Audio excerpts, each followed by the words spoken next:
তোমার ডুবি গেল বল চালি যা হবে না নদী নালা পর্ব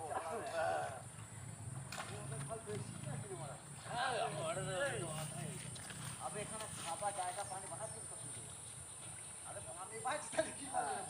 হয়ে গেল তাই তো পানি বাঁচ চার বলছি খাও না হয়ে গেল